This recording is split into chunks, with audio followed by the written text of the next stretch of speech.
Hello, hello, and welcome back to the Who Are You podcast. I'm one of your hosts, Connor Overbay, and I got the wifey over there, Shannon Overbay. Hello. If this is your first time checking out the Who Are You podcast, make sure you guys give us a like, a follow, a subscribe on all the social media. It's going to be at Who Are You Pod from everything from Instagram, TikTok, Twitter, Facebook, all the normal spots, man. We're on episode 188. You guys should know where to find us now. Check out the YouTube channel as well. It's going to be Who Are You podcast, and you guys will be able to find all of our video content on there, as well as our sports betting show, DGen Bets. But today, we're sitting down with a very, very special guest, a gentleman that has a long resume, to be 100% honest with you. I was sitting there reading everything, getting excited about that. Today, we're sitting down with Christopher Davis. Welcome to the show. Thank you for taking the time to sit down with us today. It's awesome to be here. Really excited. Yeah, man. You told us you came up from Orlando to come hang out with us and then do some other stuff around town, so we appreciate your time.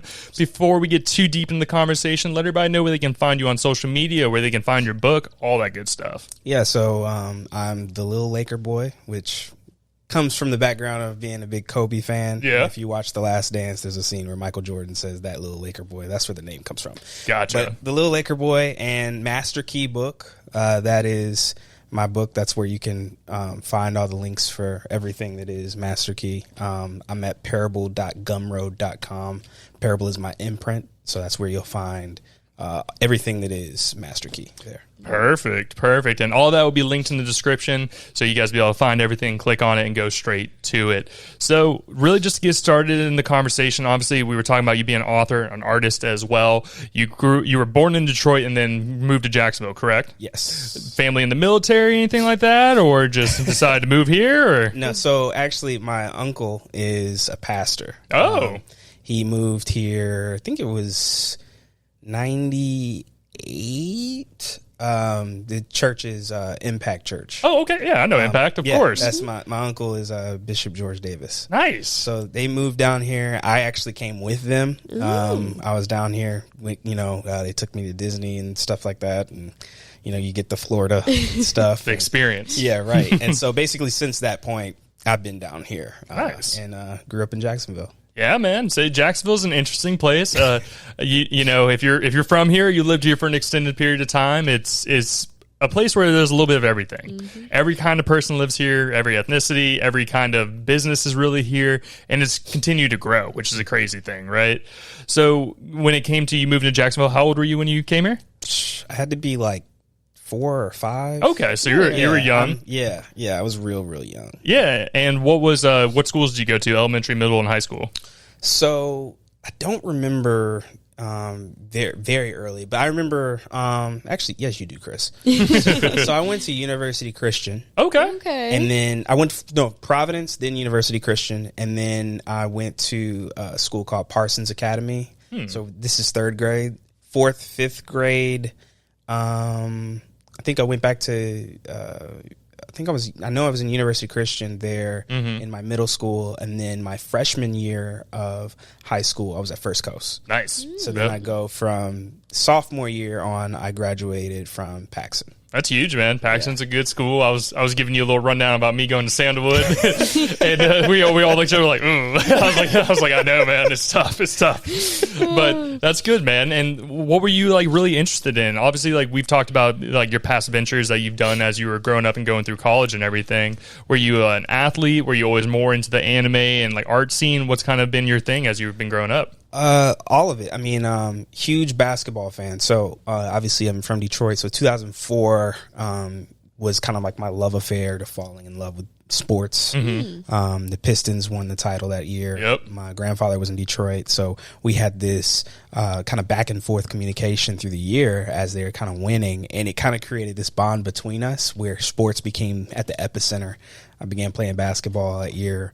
Played basketball basically through high school, but it was theater kind of came. Oh, okay. It was like almost a little High School Musical-ish thing. I like it. Right? Some Troy Bolton. Right.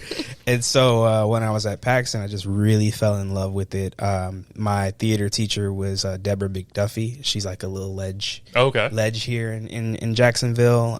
Worked with a lot of big stars and stuff like that. And I remember, we had to we improv and things like that. And I fell in love with like improv. And, like, the idea of like creating these characters. And, I was a grandfather. I was like this music teacher. I was just these different characters, and I loved it. And that's where it kind of began, kind of like this extended period where I was like, I think I'm going to be Will Smith. Okay. And I remember, I actually had this audition for this school in Manhattan. I go down to Tampa, and get it. They give me this scholarship, and I'm like, yo, like I'm about to get this scholarship. I'm going to Manhattan.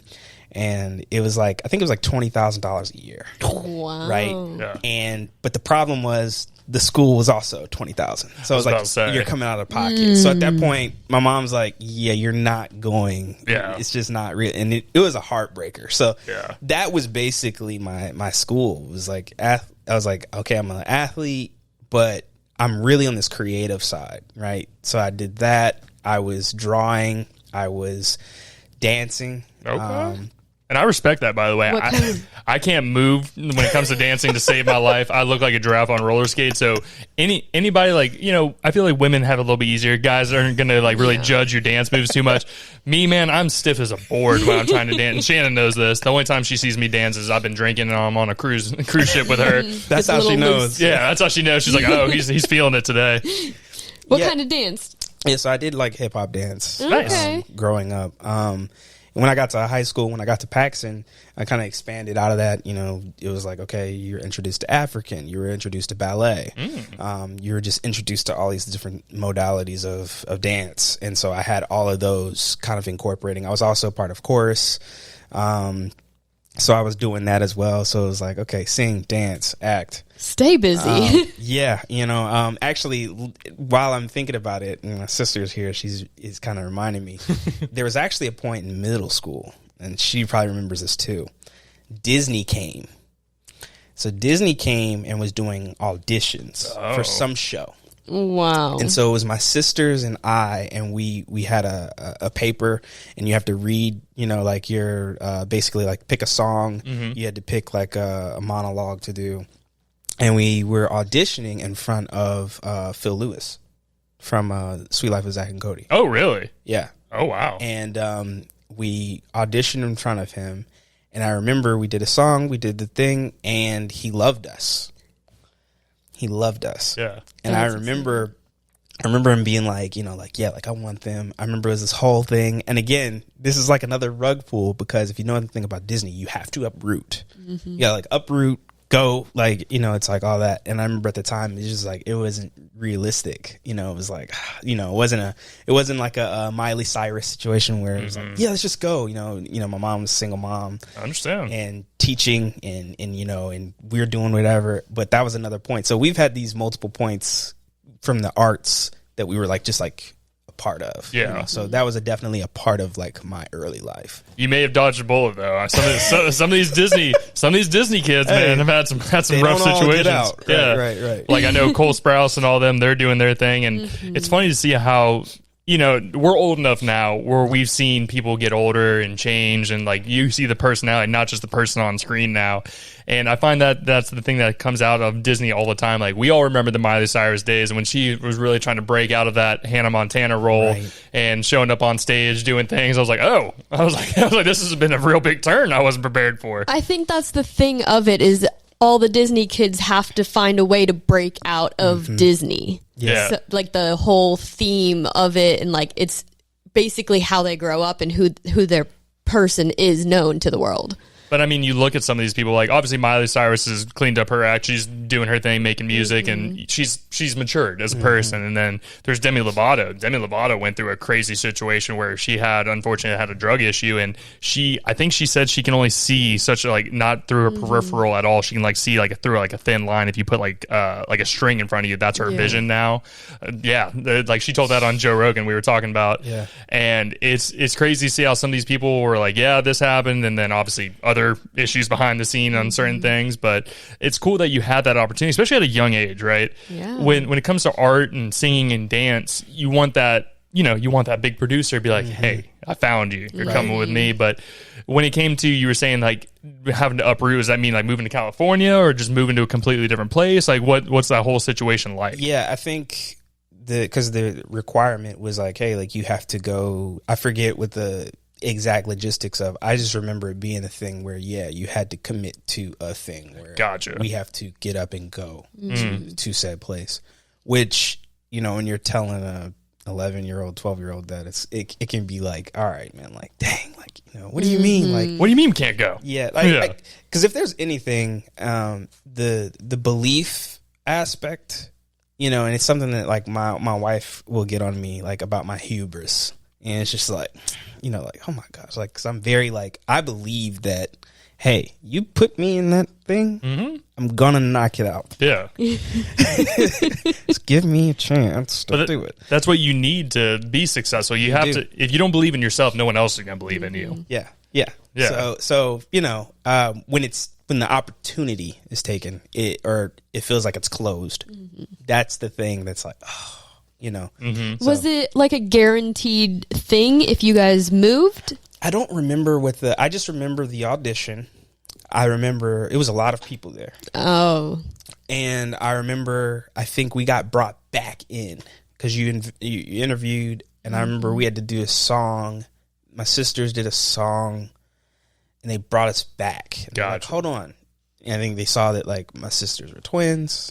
They were like, oh, y'all are related. They like the dynamic. We can see you see the show coming together. And it was kind of one of those.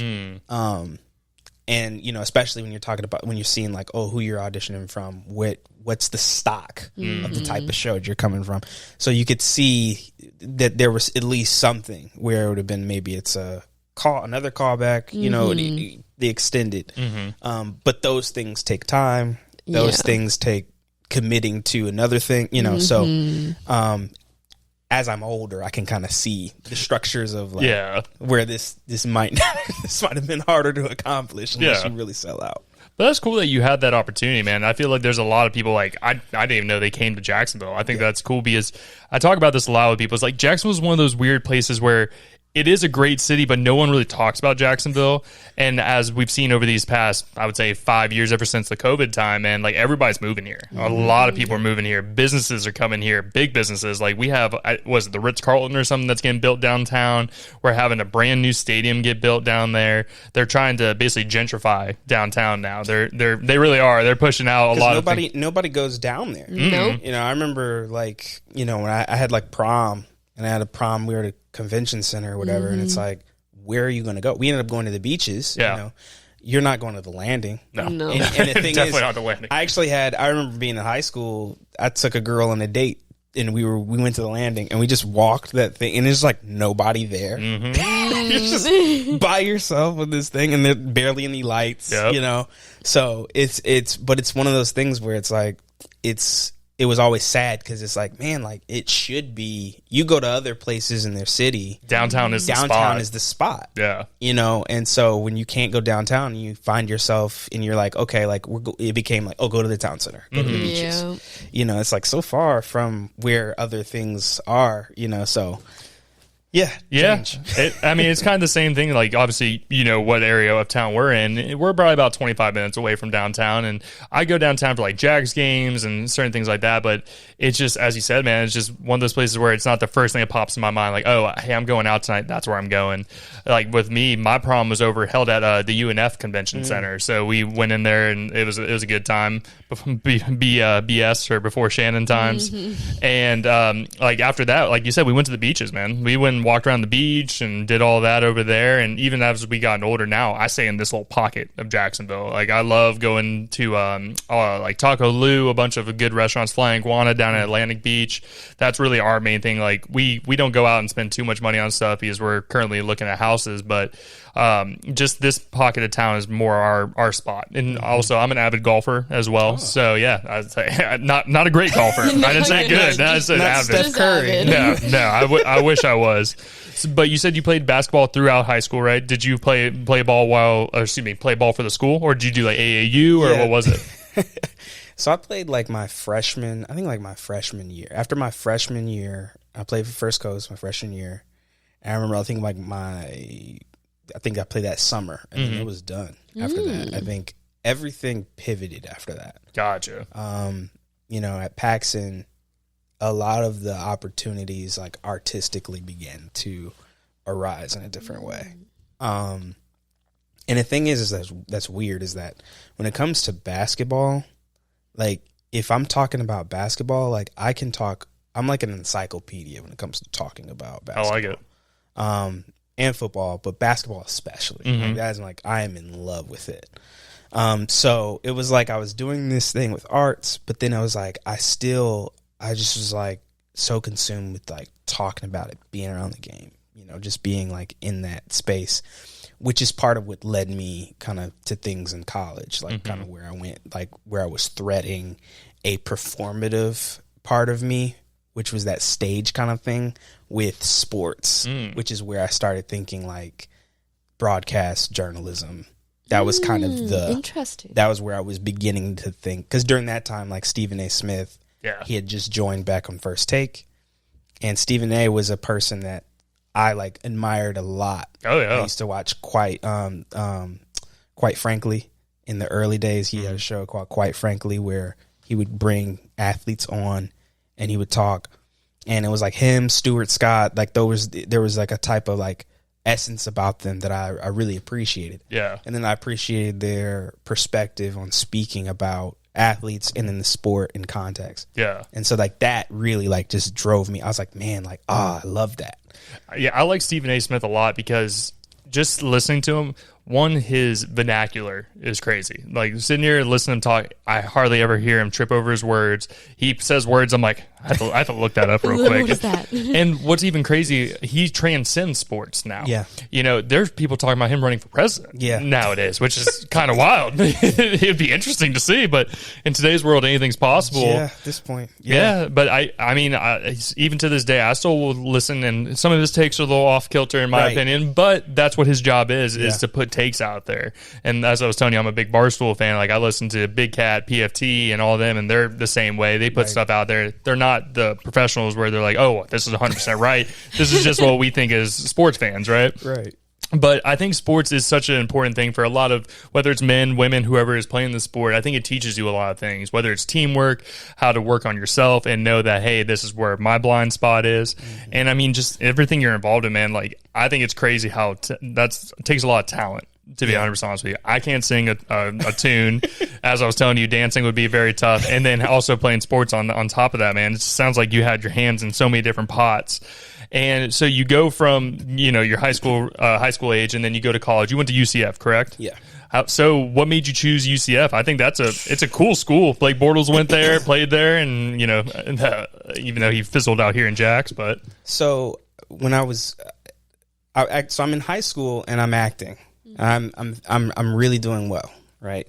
I have these lead roles, and then I did that audition where I'm thinking I'm going to Manhattan. My mom's like, no.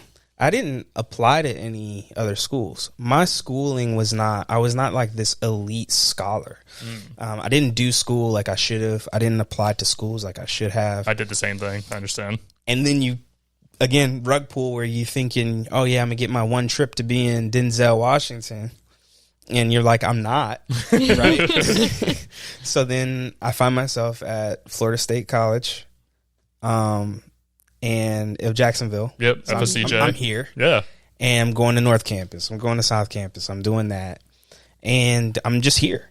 And long story short, I was working at Outback, and I'm at doing the state college. I'm trying to get my AA, but I'm taking my time, my precious time. And I remember I was driving my mom's car. I crashed my mom's car. I'm sure she loved that.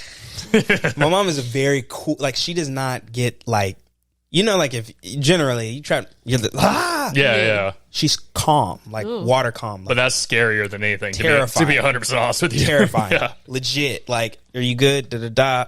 Quiet ride. Next morning, it was like directives of, you're going to get out of my house. You're going to pay this deductible. You're going to da-da-da. She had to figure it out what she had to. The foot was in the butt at that point. I was about to say. That's what got me to looking into, all right, what school are you going to go to? Okay. And at this point, I'm looking like, okay, like, I still was like in this acting, because during that time, like, I did, theater-wise, I did The Wiz. So I was, what's The Wiz?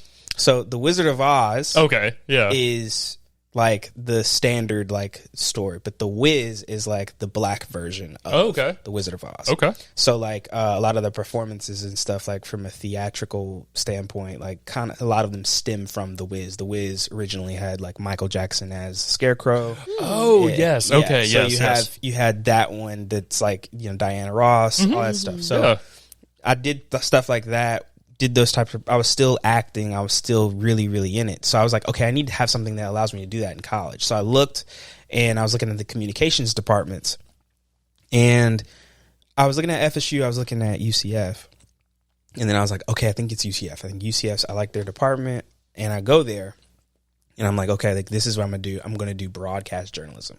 They were like, hey, like it'll allow you to get in front of the camera. You'll do this, you'll do that, blah, blah, blah.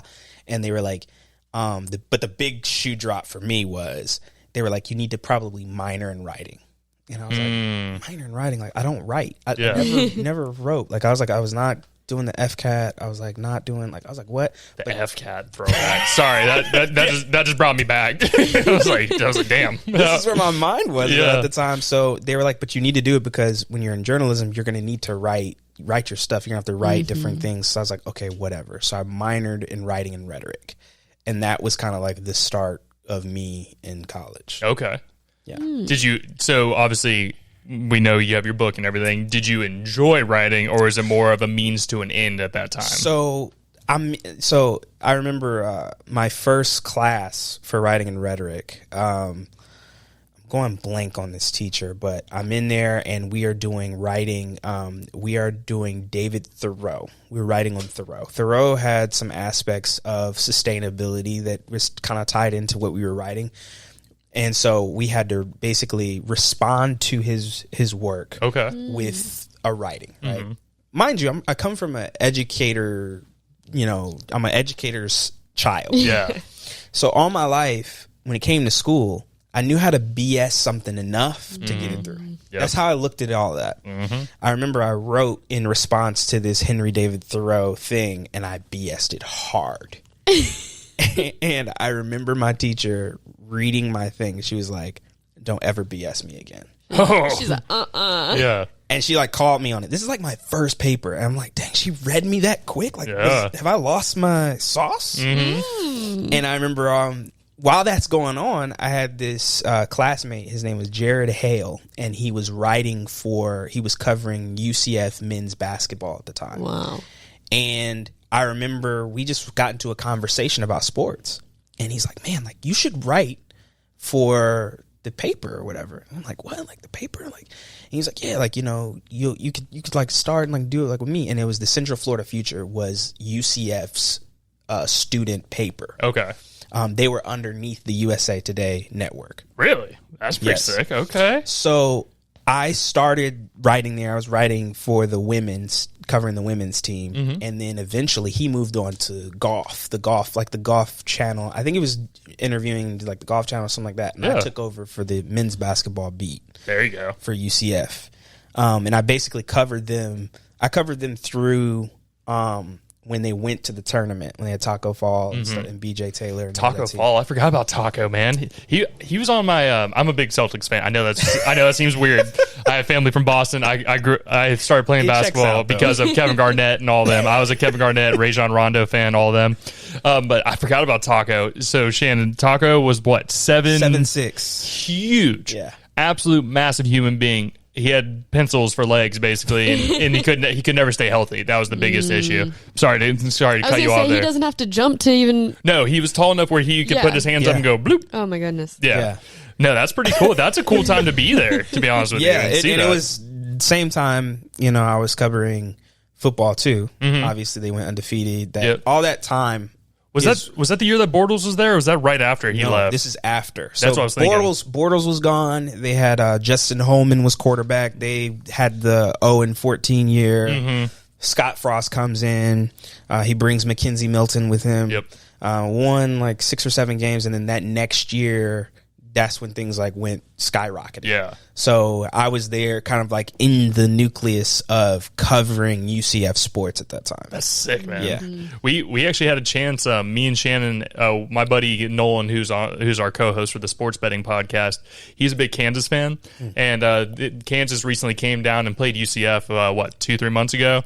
We got to go to the stadium and go see everything. UCF's has a sick stadium, sick campus. It's a cool atmosphere in that school, because I kind of did the same thing as you, where I stayed in town for a girl because, you think all this stuff's going to happen and it doesn't work out. And I went to FSCJ, did the whole same thing. And like I was telling you, I was trying to go for nursing. COVID happened, but it's cool that you had that chance to go over there. And it seems like things kind of fell in line. You kind of had that my biggest issue was I didn't see the path, was what my problem was. So I would get discouraged, or when COVID happened and lost a job, I was just like, you know what? I'm done with school for now. I need to figure out life and get that taken care of. Me and her were dating at the time. We weren't even engaged yet, trying to make sure we could pay bills. So I respect that you had that mindset to like, okay, I'm still going to figure this out. Took a car crash, but we're still going to get this figured out. Yeah, it was a wild. That was a wild time, because I was waiting tables and at UCF. I'm at UCF. I'm like working at Outback, meeting different people. And you're just kind of like doing all that like at the same time as trying to get your degree. And yeah, so it was like a unique time. Cause at that time too, like my mom, my sisters, my stepbrother, they're in Japan, cause my stepfather was a nurse. Oh, okay. And they were stationed there. So they were there for nurse in the military, 4 years. Yeah. He was a nurse in the military? Okay, I got you. I was like stationed. I was like, I got you there. Okay. So they were there for 4 years. So my mom is like completely gone. Yeah. So me going after that, I'm there. I'm by myself. That's scary. You don't have that support system. I understand. We're there, so we're on different hour schedules. So I can't like call you on my time, so unique time kind of for me. You're the fifth person now, Shannon, that we've talked to that had family or went to Japan? Yeah. We've talked to, there's a bunch of people we've talked to who either had military service backgrounds or their family was in the military, and it seems like everybody goes to Japan, which Japan's awesome. At least once. And no, they're like exactly what you said. Everybody says it's amazing when they go, and it makes me want to go really bad because I've heard their culture is amazing, safe over there. The guy, Time and Place, he went over there with family members. I believe they're in the military as well. He left his wallet on either a train or a bus. I forgot. And they found where he lived, came back and delivered it to him, saying, "Hey, we found this." I'm like, here in Jacksonville. Bro, I remember the thing that told me everything I need to know is I remember calling my mom, and I think at the time I think it was the morning, so it was like late. It was like midnight or something. It was really late, and I'm asking, "Hey, like, where's the girls at?" And she's like, "Oh, they're out in the streets." I'm like, "What do you mean they're out in the streets?" Yeah. And she was just explaining how like the crime it's not the same as what and it is like when I went and visited, like there's no crime. The streets are very clean. Yeah. The streets look like, to me, like, when you go to Universal and you go to like the studio area, it looked like that. That's pretty like cool. You wouldn't see, like, you're not seeing like just a bunch of trash and just nastiness or whatever. It was very uniform and put together in a way. Yeah. And so people are respectful. Complete culture shock in that way. Like the elderly come on the train, you'd see a person get up, the elderly sit down. It's a respect thing, and yeah, I think it takes that because I haven't had the chance to go over to like Europe or Asia or anything quite yet. Me and her have gone. Pardon me. We've gone on cruises to like the Bahamas. We've gone to, where else have we gone? Shannon, Jamaica. I've gone to Mexico as well, and what was that other one? Cayman Islands. Yes. Yeah, we went to the Cayman Islands, and those are cool places, but it's a kind of a facade, right? You go to the cruise port, everything's nice and pristine, very touristy, and then if you want to walk out and go see other things, you're like, oh, okay, I see what's going on here now. Like in Jamaica, people are beautiful people, very, very nice, but you walk around, you're like, okay, this is what this place is like.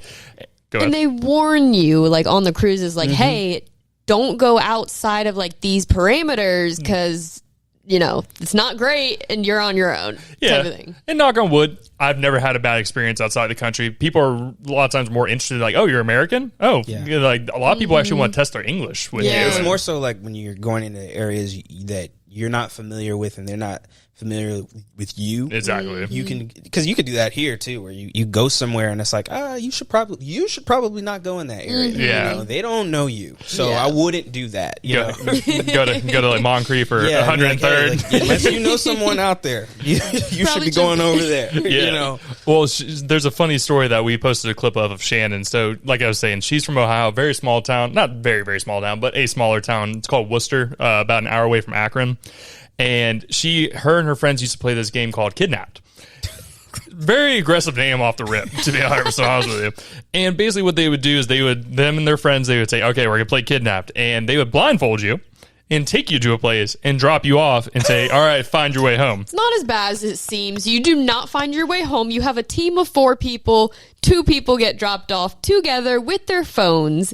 You contact your team to come find you. It's Yeah, so she says this. a little different than how he said it. Yeah, so she says this, but then there's the story of, oh, yeah, my mom also has child locks on my phone, so it stops working at a certain time.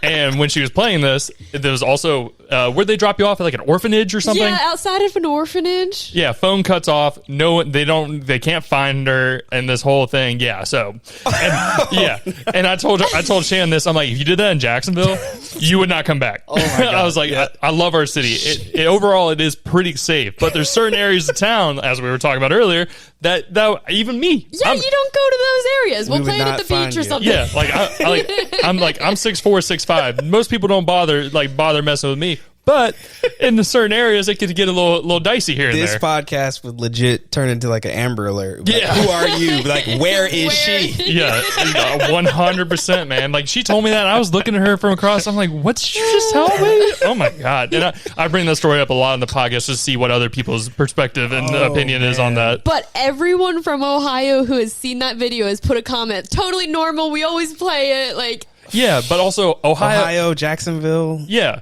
hey, I don't know. Cleveland's in Ohio. Yeah, but Ohio is also known for like producing most of our biggest serial killers that we know of in the United States. So difference of opinion, but that's just me. But sorry to take us off track there, man. So going through Japan, I mean, how many times did you go to Japan? Just the one time? I went twice. Yeah. Yeah, I went 2 different times. That's pretty sick, man. Did you get to go see, obviously there's Japan, did you get to go to any of the mountains or anything like that? Or what'd you do while you were there? The thing is like I know enough about the different stuff there because obviously like when you watch anime and stuff like that, Exactly. you become enamored with what else is there and you look up stuff. And like I probably saw like 1% of like Japan. I can imagine. It's so big. Like Tokyo is like double the size of New York. You're walking through Tokyo and it's just like, bro, like it's the most insane place, you know, from the shops to the food. The food is what gets me. I mean, every aspect of it, even their dress, like they don't care about what's on their feet. But what you did see was like their watches would be really nice or their coats. You would see, I saw like 80-year-old grandmas playing Pokemon Go. That's pretty cool. I like that. It's, you get off the train and you know how like you go to New York, they have like the movies. It wasn't the biggest movie. It was whatever the biggest anime was at that time. Yeah. It's on their billboards. I did have a question. So when it comes to anime and manga, is same thing, different? So your anime is what you're adapting from the manga. So manga's the Manga book. is the source material. Okay. So that's the book. That's the true, and then their studios adapt that into an anime. Gotcha. Okay. Okay. Because I've watched. There's a couple of travel YouTubers that I watch, and going over to Japan or China, I know manga is such a big thing, and there's like stores where you go from ceiling to floor is the books, and people get really into it. And then there's some whether it's anime or the manga series that have been going on forever, where there's literally either thousands of episodes, thousands of books. Yeah, One Piece. It's still going to this day, isn't it? Yeah. Is Naruto still a thing now, or had they kind of they've spinned off to Boruto, which Boruto is the son of Naruto. Exactly. So it has its detractors and its supporters of that. I like Boruto. I think Boruto's pretty good, but like, you know, you know how people are. Oh yeah. Yeah. like for me, like when it comes to anime and all that stuff, right? So the way I was experienced it was Toonami on Cartoon Network. You know, like the OG days. Like I remember watching on my little Tom. The Square TV, man, and like it would come on at like midnight, 1 o'clock kind of thing, and I would sit there and like Naruto I was interested in because I thought the storyline was really cool. Was it the Seven-Tail Fox or like the Nine-Tail? Nine-Tail, thank you. Yeah. Sorry, I know this is going to sound bad with the anime. Very much a novice here, so take me at a grain of salt. But like I remember that being big, and then I remember when One Piece started coming out and like, you know, eating the pineapple and like learning the whole storyline. I thought it's really interesting, and adult like cartoons I think is a really popular thing now as well. Is like I've gotten tired of all the normal like cop shows and the next like the new what was the nursing show or the doctor show? Oh, Grey's Anatomy. Grey's Anatomy. Like I've gotten tired Grey's of Anatomy is like the One Piece for women though. It was a good show for the first like 5-6 seasons, and then like people were coming in with bombs in their chests and they're like they didn't know it was there. I was like, all right. I'm like, I'm good on the suspension of disbelief, but after a while I'm like, all right, man. So it's cool that there's other options out there for people. And like even in America, it's become such a big thing now. Like I remember this is gonna sound rude, I'm not trying to be rude, but like when we were younger, right, people would kind of be like, oh, that's nerdy and all that stuff. Yeah. Now it's so popular in pop culture now where it's like it's cool, or people aren't like judging you for being interested in that. It's in the it's cemented in the mainstream. Mm-hmm. Exactly. It used to be all these things attached to it, and it was like the stereotypes would go, and I never really thought too much about it. I wasn't one of those where it was like, oh, let me hide the fact that I'm watching Dragon Ball Z. In fact, like when I was in 3rd grade and I went to that Parsons Academy school, we used to, during our lunchtime, we had a TV. We would turn on Cartoon Network, watch Dragon Ball Z. Yeah. Everybody in the class, we would be drawing like Goku or drawing. That's pretty cool. Yeah. It was one of the most like unique, like fun spaces for me.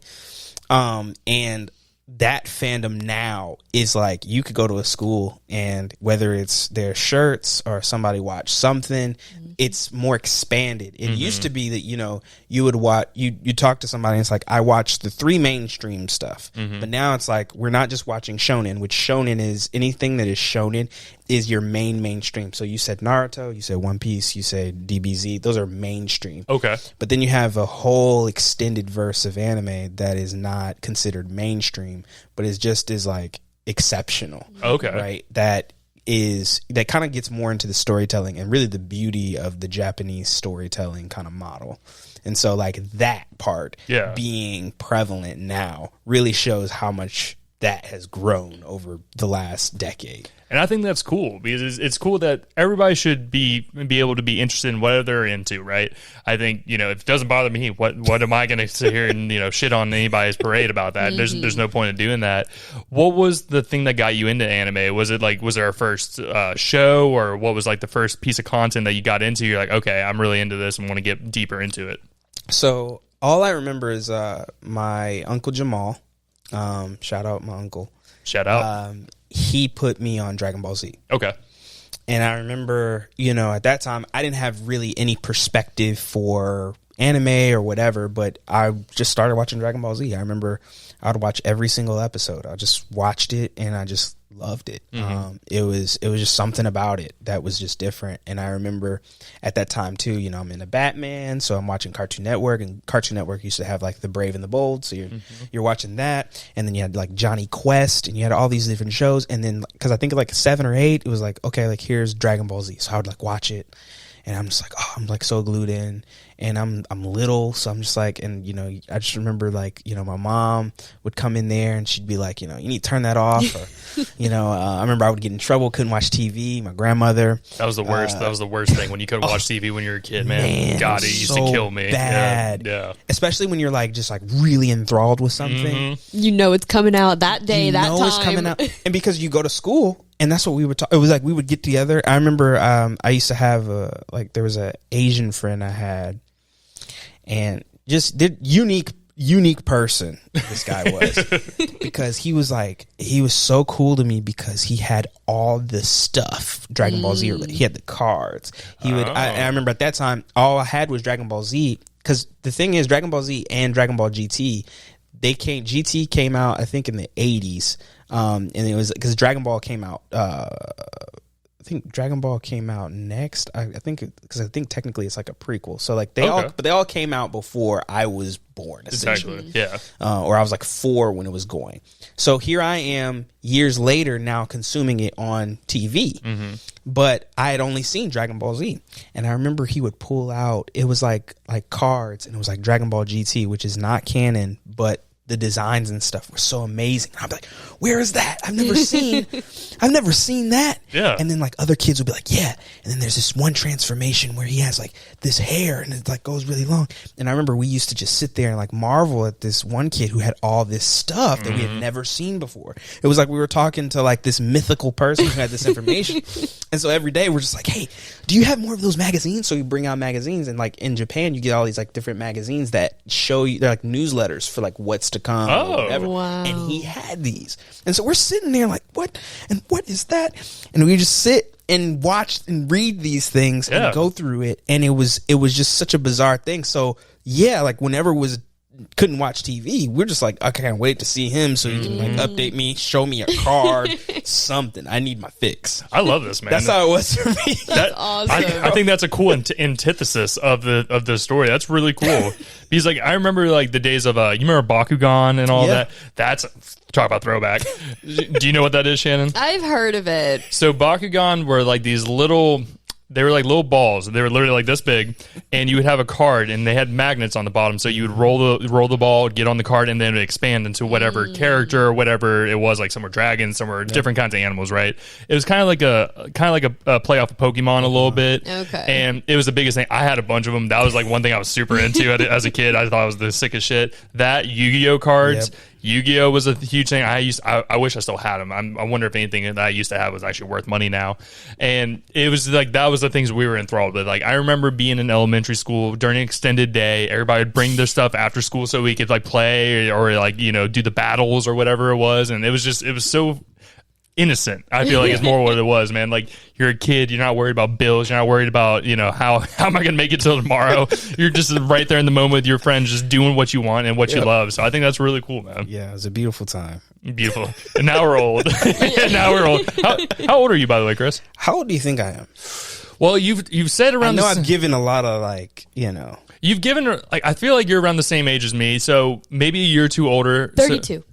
Wow, you nailed it. Oh shit! I was gonna say like 28, 29. Nailed it. It used to be for the longest. Like if you saw me in high school, you'd have been like, "This guy has to be like 11." Oh really? Like I some of the pictures I have on Instagram are like archived, but like I can show you later. Like I look like bro, you're in middle school. Yeah. Why are you in here? The only reason I got it is because I did the math in my head.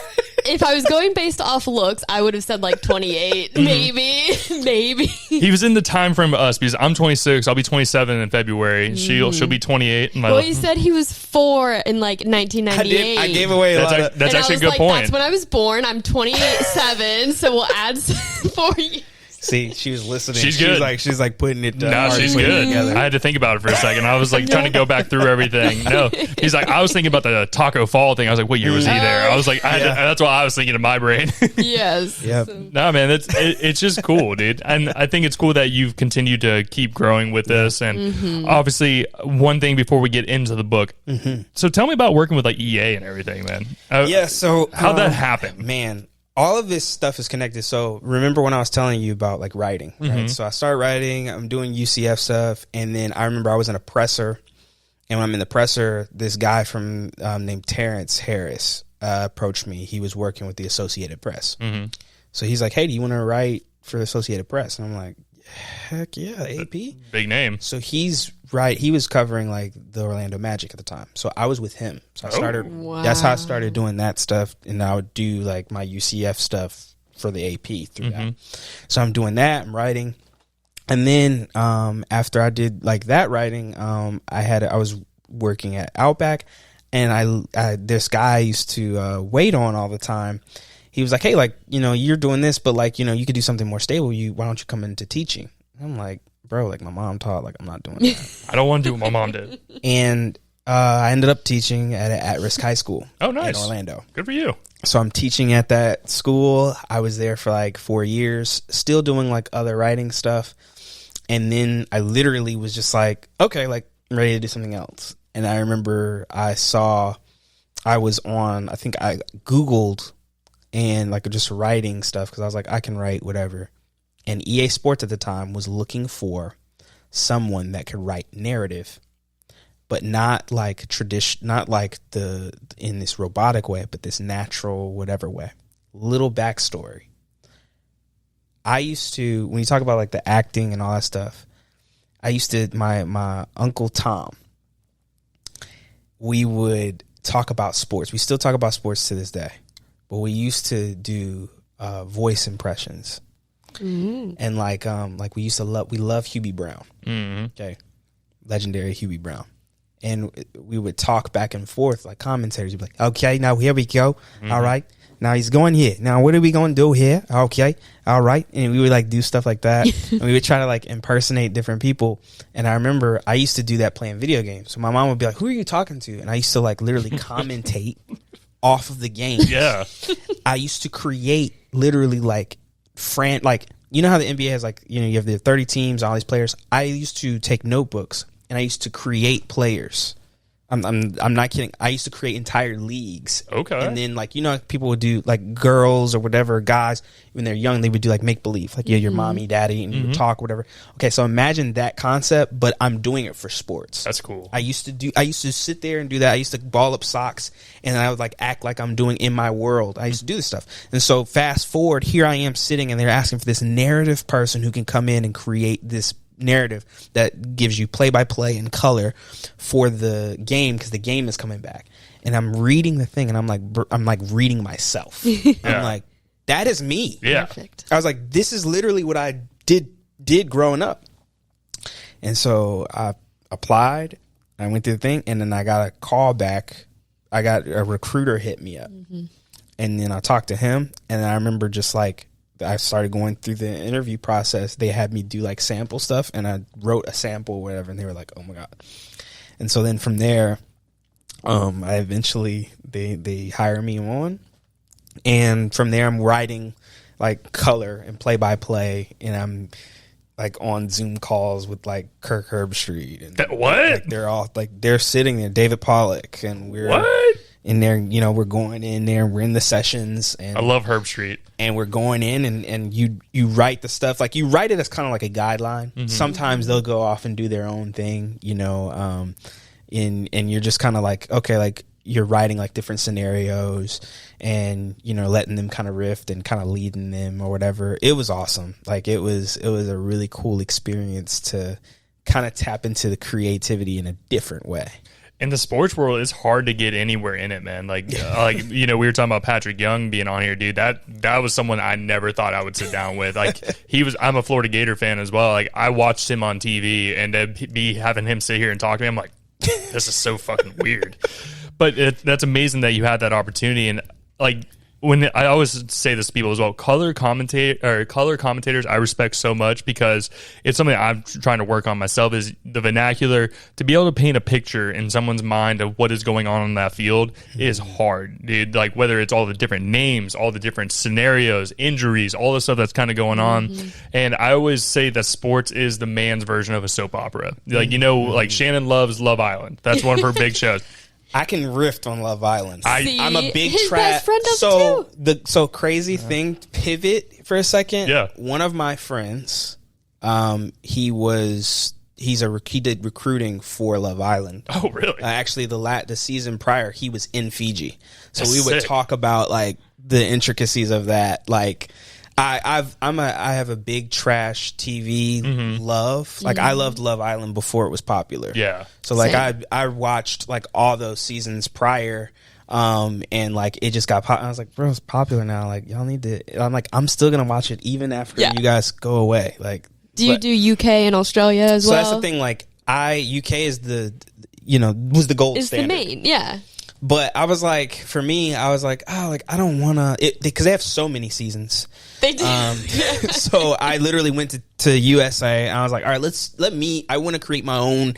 So I was like, I'm not going to watch all of these seasons. I'm going to let's do Love Island USA. And that's kind of like where I like settled myself. And I was like, oh, I love this. Like, I love the concept and structure. I had my favorites that like, I'm standing by these. Like, these are like my type of people. Like, so love Island. Hey, Yeah. I respect it. 100%. It's not my style of show personally, and the reason why is it gives me anxiety because, like, if you've had bad relationships in the past, it brings things up. I'm just like, ooh, I'm like that. I'm like, that would hurt my feelings. I could do a whole podcast about Love Island. But like my trash TV was like Jersey Shore. I watched that too. I used to love the OG Jersey Shore, and like they have Florida Georgia Shore and all that shit now. Florida-Bama. Jersey Shore. The days of Ronnie and Sammy fighting each other and like the situation, iconic. Smacking his head into the freaking wall and having to wear a neck brace. Great times. Snooki got punched in the face at a bar. That was some wild TV. That was another one where, like, I was like, I think at the time it came on Thursdays, and I used to just be like, oh my gosh, I gotta get. It's like 9 o'clock, and you're just like, oh my gosh, I gotta see. Yeah. What in the world? Because you see the little preview, and you're like, oh, this is gonna be a good one. It's a train wreck, man. It's one of those things you can't turn away and like not watch. You're just like, Jesus, man. Oh man. And that and The Challenge. I don't know if you remember that. It was an MTV show where it was basically like a kind of like survival. Yeah, like a survival thing. So you'd go through different challenges, and there was whole storylines, and like Wes and all these people that were on there. It was a similar thing with physical challenges, not the same as Love Island where they go and lick chocolate sauce off each other and have their partner watch that. But hey, like I said, to each their own. I do want to get one thing off that I just can't. I can't stand about the show, and they didn't do it this previous season. The challenge where they have like the drink or whatever, and they have to pass it down. No, the worst. That is the worst challenge I've ever seen. Agreed. And I never understand why it was duplicated multiple times. And I don't understand how the people are okay with doing it. Yeah, I'm like, you're not disgusted enough for me. No. Like, this isn't just like, because like the liquids, you do the liquids, and then you're doing like some type of food thing, and you're passing it from person to person. I'm like, that's disgusting. They slow it down, and and then they give you the good close shot. Yeah. Like, I'm like, what are you expecting me to feel from this right now? No, that is not it. There's not too many things that gross me out in this world. Spit is one of those things that like grosses me out. But hey, like I said, and the other thing about that show as well, it's all made to get you in trouble with the other person. Like the one where the people come out and they're in like different costumes and whatever it is, and the heart rate challenge. Yeah, the heart. I'm like, man, that's just you're signing up just to get bitched at. And they bring the X's in. Oh my goodness! Whenever they do that, I'm like, come on, man, like right. It's like, y'all know exactly what y'all are doing, and then they do a great job cutting and editing. Oh yeah, the editing aspect of it, because I'm like, it's being done. Yep. But it's like the suspension of disbelief. Like for some people, I'm like, if you really think like that, there's not more context here. You're fooling yourself. Oh, 100%. Well, and the UK version actually does like unseen bits and like stuff, so they'll show just like normal everyday stuff. Which one was the one? It was viral clip. The Hispanic guy who's like he's running down the Montoya. He's like running. That wasn't Love Island. That wasn't. It was. I forgot what it was, but basically his girlfriend, wife, or whatever was hooking up with another dude. I think it might have been like Temptation Island, but for sense. a different. And he's running down screaming. Oh man, that was tough to watch. Well, a homie basically is seeing his girl hook up with another dude on live TV. Online TV. I would be mad too.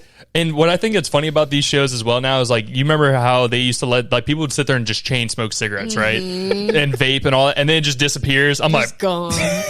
I'm like, you don't think those people are still doing that? It's just off camera nowadays. It's those unseen bits. Yeah, I respect y'all's love for Love Island. As I said, just not my style, but I can understand where people get into it. 100% understand. Let's pivot back. Yeah. So what I was going to pivot towards, though, I want to make sure we get this in. Let's talk about the book, man. Yeah. So tell us everything about it, the name, everything, and what it's about, and we'll go through all that. So you talked a lot about COVID. So in 2019, first of all, the inception, I love anime. I went to go see Dragon Ball Super Broly.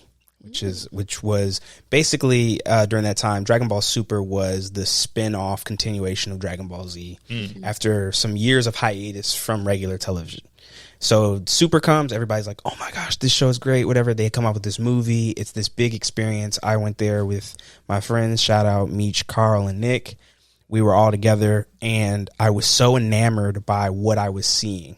And there was this kid on there. His name is Broly. And so like Broly, there's a kid version of Broly, and he's got this like crazy hair, kind of look almost like Tarzan-ish. And they're on this off-planet world, and there's these monsters.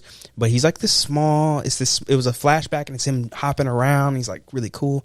And I left there, and I was just like, man, like that's so cool. And like for me, like I was like, I love Dragon Ball Z, but I was like, there's nobody that looks like me on there. Gotcha. And I was like, man, I love this. And I loved how he looked because he was a little bit browner and his hair was kind of crazy.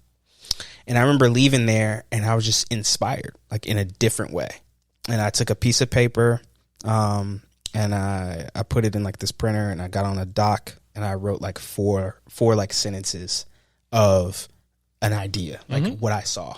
And like the first line was like, the boy was freer than air, because I was thinking of like his hair and what his hair is doing as he's leaping through. So I was thinking more like a Black Tarzan kind of character almost. Okay. I like right. it. And I started shopping it around just to friends, just to see like what were their thoughts on what I had written. And they were just like, oh man, that's kind of sweet. Like, oh my gosh. And I began to build on that. And so 2019, I began to just write stuff, compile stuff, add stuff. I'm teaching during this time.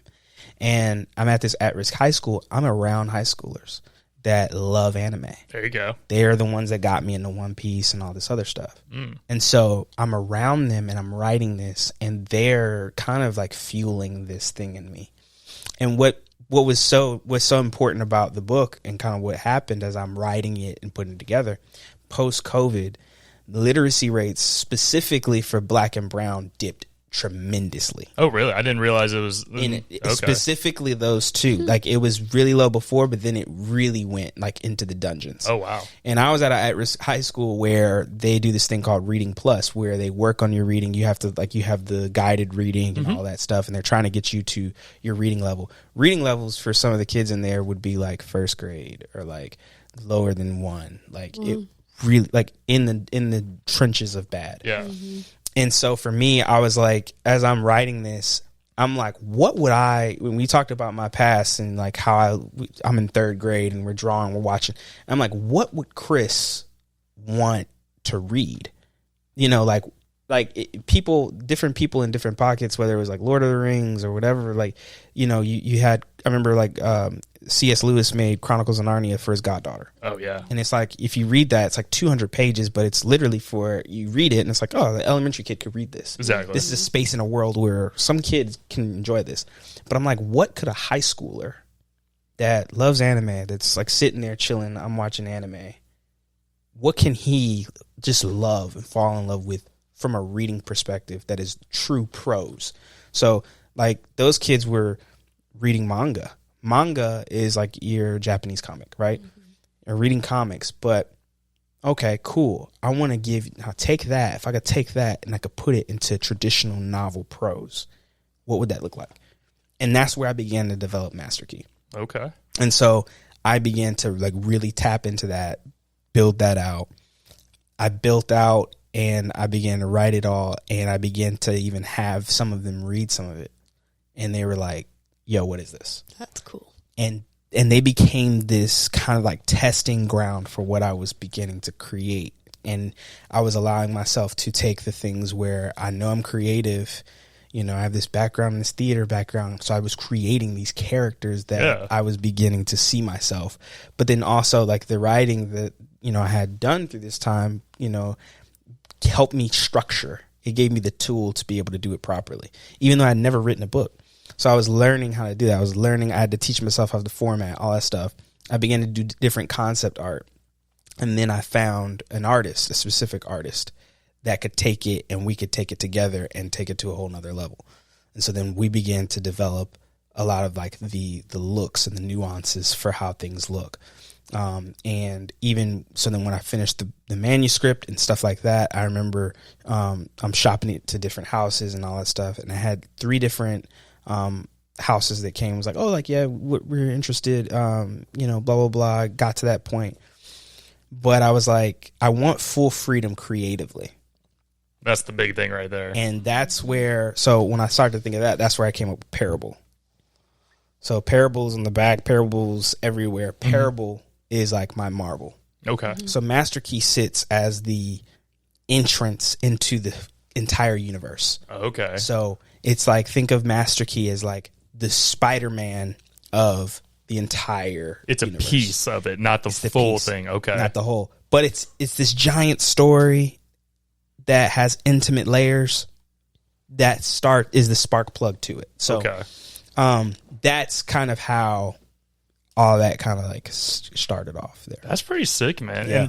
And I mean, just sitting here listening, obviously I can hear the passion in your voice behind it, but it sounds like in your life, it was kind of one of those things that was meant to be. It seems like every part of your life has kind of led up to a certain point, right? And to this point here. And you did bring up something that was interesting to me because I guess I never really thought about it. Are African American or people of color not really shown in like anime and manga? Is that not a very common thing? I'm glad you said that. So, for example, Dragon Ball Z, if you look at the characters like Goku, that's not how Asians look. Yeah. That's how your traditional like white male looks. Hair's a little different, but like generally those characters, that's how they look. Right? Like when I think of Dragon Ball Z, I think of Goku is presenting white. Yeah, right. I understand. And but they're Japanese, and if you go to Japanese, like they love that part of American culture. So when you look at all the characters there, you're like, okay, where's the brown? There's a character named Oob. Oob is like more of like, he's brown. He was like the first brown character I saw. Okay. Outside of Dragon Ball, like Dragon Ball had some, but he's not black. He's not a black character, right? So he was the closest thing to that. And then you look at the character that would be kind of considered a black character, it would be Mr. Popo. But Mr. Popo is a literally pitch black character, and he has like the big lips. And so this is a thing that was created way back, you know, you're talking about like the 80s, but it's kind of like more of a tropey character in a sense. And so when you have that, and you don't have a cool one, when you have all these other cool ones, it's like, man. But then you think back, and it's like you have Black Panther, and you see like a character that had been around a lot, but then he gets into cinema, and people are like, oh my gosh. My people are like, and I've talked to many people and places about creating spaces. It's representation. Because representation allows you to believe you can do things. And I tell people, like with this, I'm like, when you finish, you're going to be inspired to do. Okay. You know, the belief in this book is that, you know, you're going to understand and question, like, what is my why? What am I here to do? There are things that I fully believe this. There are things that people can do that I can't do like them. Same here. And sometimes they sit on it and they don't do it. And it's not always some crazy thing of like why they don't or whatever. Sometimes I think that they neglect it because they think they place limitations that everybody else places on them. And so for me, being around all these kids, even beyond just the black and brown kids in general, being around all of them, my message to them was, hey, you can do it. And part of the story and like why I get it out and I talk about like, oh, writing on a Word document is I'm like, that was a Word document. And now I have this. Exactly. It was the start. And it's to show like you can do that. Don't allow somebody to say you cannot do that. And for me, that's like the bottom line of all of it. I think that's a beautiful message, to be 100% honest with you, man. And I think it does take that a lot because I've heard that a good amount, especially as you were talking about back in the day. And I know what character you're talking about. He had like the turban and everything. And obviously that is not a representation of an actual person. I understand. And obviously back in those times, that was a different time where people believed in certain things that were obviously not true. But like what the thing that really strikes with me is like you were talking about the kids that were at risk, right? Having to go to those schools or not schools, go into those extra classes, right, to help them read, right? I was one of those kids where I had a really bad dyslexia, and also if something doesn't catch my attention, Shannon knows. If it doesn't catch my attention, it just doesn't. And I'll push it out of my mind and just keep on going with my day. Like with books, if it doesn't catch me, it's over. I'm just like, I'm not going to sit here and read 150 pages just to get to some part. I'm like, oh, that's interesting. Yeah. It's just, you're not going to get me there. But as you're saying, just showing the kids that there is a possibility or a roadmap to make it through, right? It's really hard because even with starting this podcast, right? We started with the soundboard and 2 microphones. I never thought it would turn into this, but you get started, you start learning some things, what you can do better, what you can work on, or even just seeing that it is possible. Because I feel like that's the biggest thing is a lot of people are like, hey, I came from this background. No one's ever going to take me seriously. Hey, I came from a really bad situation. Maybe parents aren't around or some people are on drugs or alcohol issues and all that stuff. And they're like, I'm going to just be like them. When you can actually break out of that mold and say, hey, there is other opportunity out there. You just have to go find it. A lot of people talk to us about, starting a podcast and doing all that stuff. And I'm like, yeah, do it. You have to start. That I feel like that's the biggest thing because a lot of people get stuck in, what if this doesn't work? Or what if no one likes me? Or what if this? What if that? At the end of the day, man, especially like the thing that rings true, if you look at social media or other places, there's people who are just normal people on there who have just started and they found their way and maybe they got bigger or maybe they're just happy with their community. I think the biggest thing that people get stuck on as well is the monetary. Yeah. It's not all about money, man. It's not. I don't make $1 million off doing this. We live in a nice place that we're very thankful for, but I work a full-time job outside of this, and obviously you do, and Shannon does as well. It's just you should do something that brings you happiness and joy and just enjoy the ride and not miss that part. Because there's a lot of people who get to that top of that mountain and they're like, I'm still not satisfied. I'm like, it's about the ride. You're going to have those ebbs and flows and you're going to get knocked down. You're going to get back up. It's really the biggest thing is just to start and see where it takes you kind of thing. 100%. Yeah. So I think that's beautiful, man. And like I said, I think it was very interesting to bringing up the representation part as well. Obviously, I am white, and no, I hide it very well. But and that's something that I've talked to a lot of people about as well as kind of learning that because obviously I grew up in a certain way and obviously I look a certain way and maybe I was treated differently than maybe you were or other people were. So it's good to get those stories out there so people can really kind of hear it, man, because there's a dark history of the past and where people weren't given the same opportunities that maybe someone of my stature or Shannon's stature, and to hear those stories of like, hey, we were kind of treated a lot differently than you. So I think it's good that you put that out there and also creating characters that kids can relate to. Yeah. Because I feel like there's a lot of kids out there that are looking for that superhero. Like, I want to be like that guy. And I want to grow up and be, whether it's a good person, strong, be helpful. I think that's an amazing thing that you're doing, man. And I was thinking, obviously it is a book, but you created characters and a vision of them. You brought if you want to flash that real quick up to the camera, let people see. And we also have one over here as well. So obviously a lot of authors, they'll do a description in the book and people create an image in their mind. Did you intentionally create these images to put there? So, so a few things. So what I have here, first off, so this is the paperback, and this is actually the original hardcover. Okay. So things have changed structurally in this book, but I wanted to kind of bring it to kind of give an idea. Okay. The inside is just as interesting as the outside. Oh, yeah.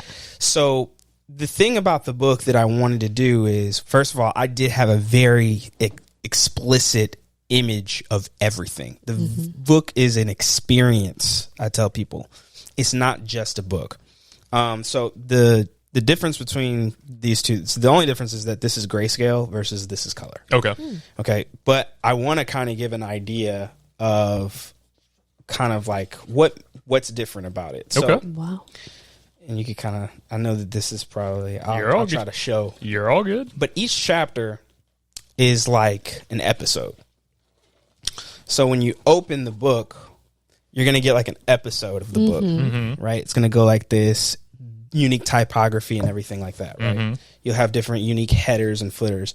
But then when you kind of go through the book, you'll get layouts. That's pretty cool. That's so cool. So a visual representation of like, things. It's almost like the manga, how manga and comics is, but without your thought bubbles. Yeah. And then when you go to new chapters, it's the same thing in separate chapters. So when I go to a new chapter, it's a new that's sick. episode. Yeah. That's really cool. That is and then you're in that episode, you're going through that episode and you're reading, and then you're going to get layouts again. That's really sick. So the chapters are kind of like the chat bubbles, and then you experience the pictures. You're experiencing the pictures after. It's like you're reading and you're going through it. And if you see uniquely about the book, if you see it's double space, which is not traditional for novels. Novels are traditionally like tighter in the script. The reason I did that is I wanted to have it where a reader can feel like they've accomplished something.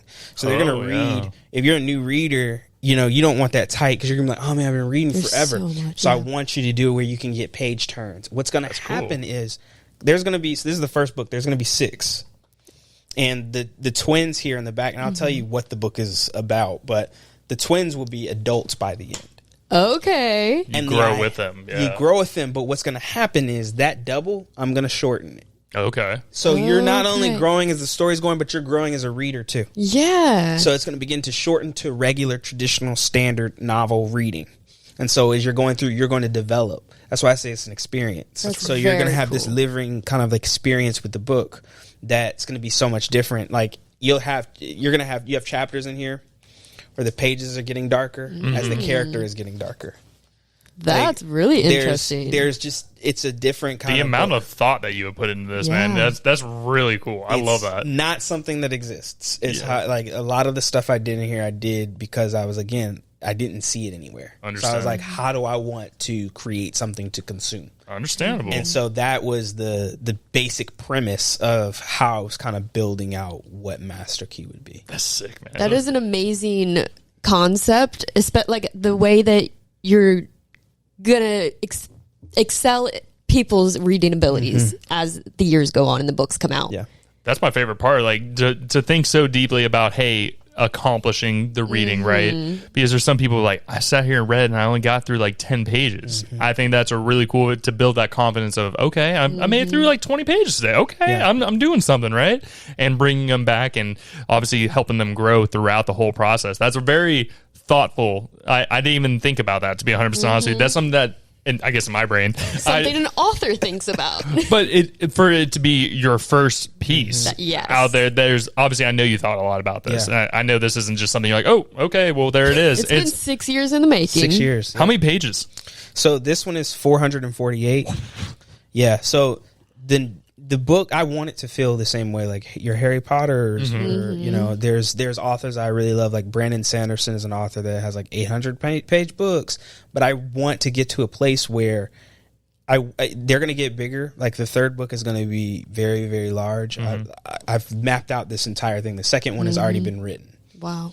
But I want it to be that while you're kind of going through, there's going to be different ways that I almost challenge who's reading it, right? So you may in the future have chapters that are out of place or chapters that are different, and it's on purpose.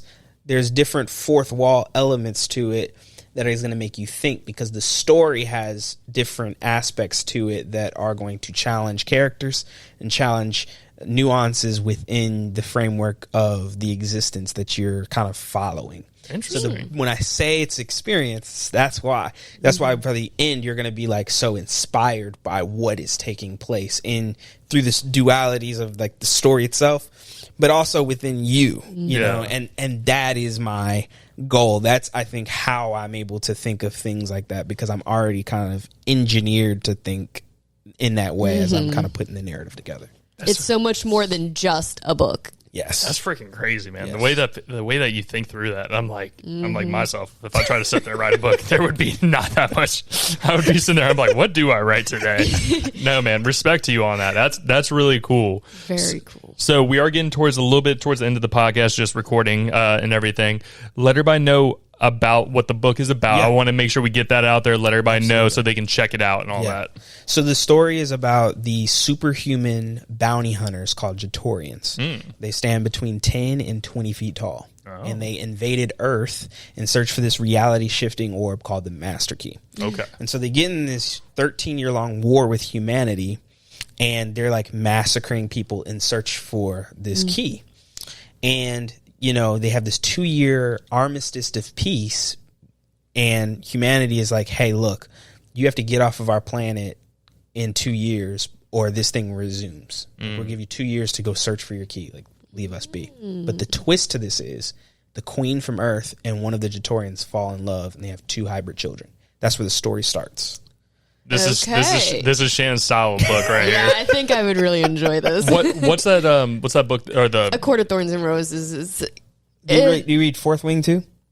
I've seen it. I want to get you the have series. Sarah J. Maas, and you have, you know, Rebecca Yarros. I don't care about the author differs, but like I've seen Fourth Wing. It seems so much similar. I've sent him some of the copies as like Christmas ideas and things for sure. Yeah, she's a bookworm. She'll sit there and like me, I'm a big like video game player, or I'll be sitting here editing the pod or something like that, and she's sitting there reading her book, and which I respect. I think I have ADHD like hardcore, where I'll start reading half a page and I'm like, what should I do later? And that's my biggest He problem. doesn't remember what he just read. Yeah, so. that's why it has to catch me. There's certain things like I also read some like self-help books. Like there's one.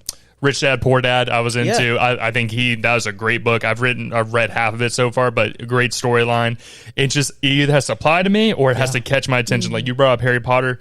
I read all those books when I was younger, super into it. I haven't seen all 13 movies or whatever is out there now, but no, just that style of just keeping you going and keeping that veracity of like, oh, I can't wait to read the next chapter kind of thing. Because Shannon will sit there and she's like, oh, I cannot believe that just happened in this book. And that's exactly what this book sounds like. Yeah, and that's what it sounds like, man. So that's super cool. And like going through all these ideas and building those characters, like obviously everything you did from, you know, your chorus to your acting to dancing and all that all comes into play where you can really just visualize the whole scene. So that's sick, man. Good for you. So the twins are the hybrid babies? Yes. Okay. You start with them, they're 8 years old. Okay. So there are these two, the very, like, and we're on, like, I'm one of those, like, I love anime and all that stuff. The very first thing is a fight scene.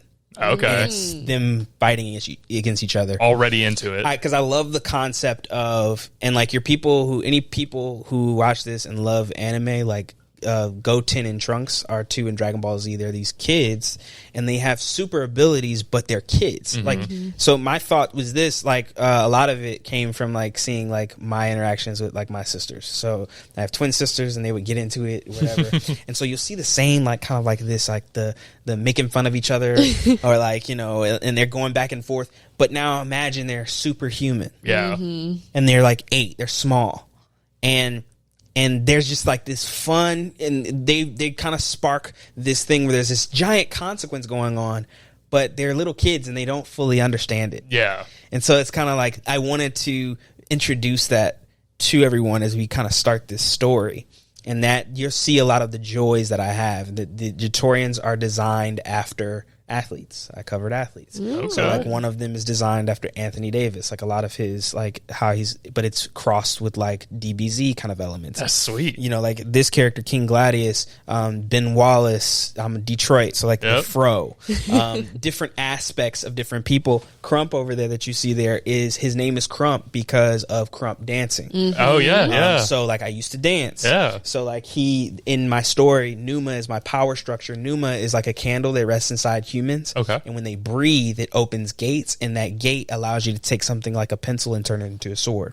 And so for Crump over there, he has, if you see, it's a boomstick that he has. So like a boomstick, you have like you hold it, but he uses it and he thrashes air, and air is manipulated and shatters, and he does a thing called spirit bending, which means that if I step into your airspace, I can't stand because the gravity has now been manipulated, because he's a sound wave sage. Okay. And he'll also beatbox and open those gates, and the air literally is now being manipulated and you can't stand around him. Whoa. And he's a fun character because he uses Numa in a new unique way through sound. So different characters that are humans use use Numa in different ways. So that's another thing to navigate, because you have humans that use Numa, and you have these Jatorians that are just these superhuman bounty hunters that are just ruthless. And that's how they're able to come against.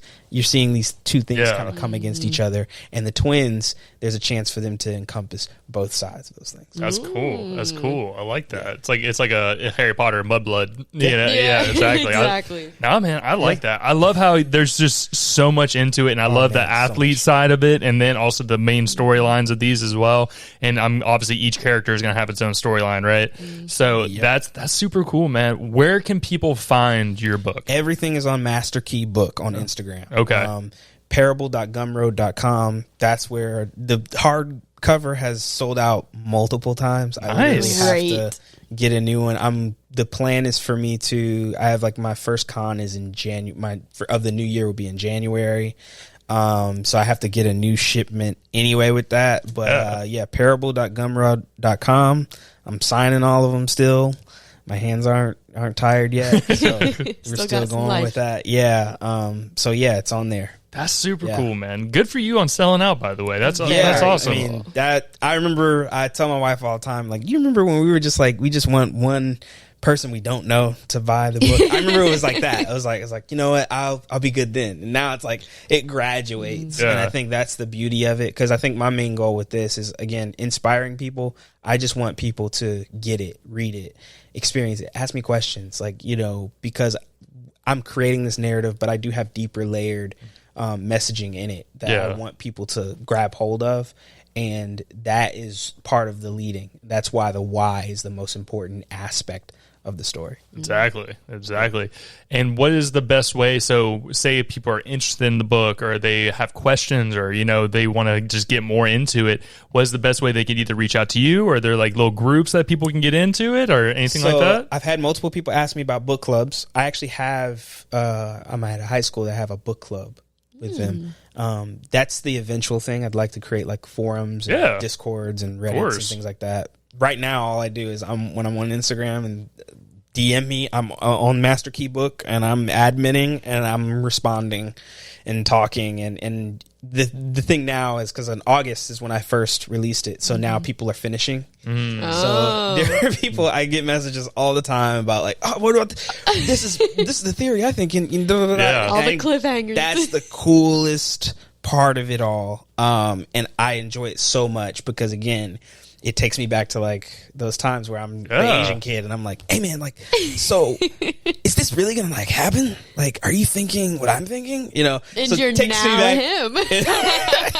You're the sage. And that is the thing I enjoy the most. So yeah, come on Master Key Book. My goal is community. Yeah. I want the community. I'm not going to like, I'm just like you. I just want to talk about it just like you. I just want to talk about it with you. Like, I created this thing so that we can exist in it. Yeah. And that's my goal with it. You're literally creating a universe. Yeah. That's awesome, man. That's awesome. 100%. Shannon, do you have any final questions? Anything that you feel like we didn't touch on? I think the only thing that I wanted to mention is you're self-published, right? Congrats, so you're doing, you and your wife, I assume, are doing all this yourselves. That's amazing. Like, it's been a wild props to you guys for sure. Yeah.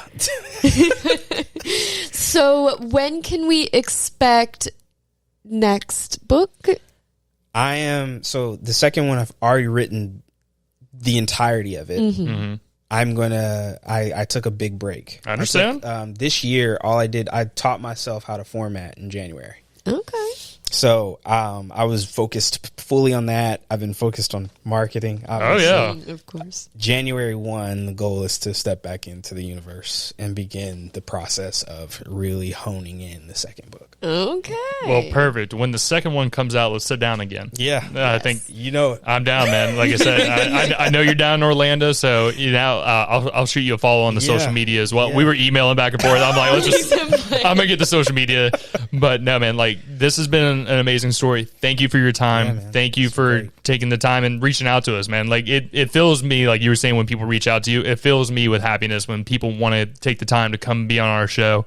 It's a show that we do out of our apartment, and people seem to enjoy it. And I think it's cool that you've known some of the people that have been on the podcast. Shout out to Sean Abrams and everybody at Limitless Wolf Co. Shout out to them, and a couple other people that you've seen on here. So it's cool when our community reaches people that, to be honest, without doing the show, I would never met you.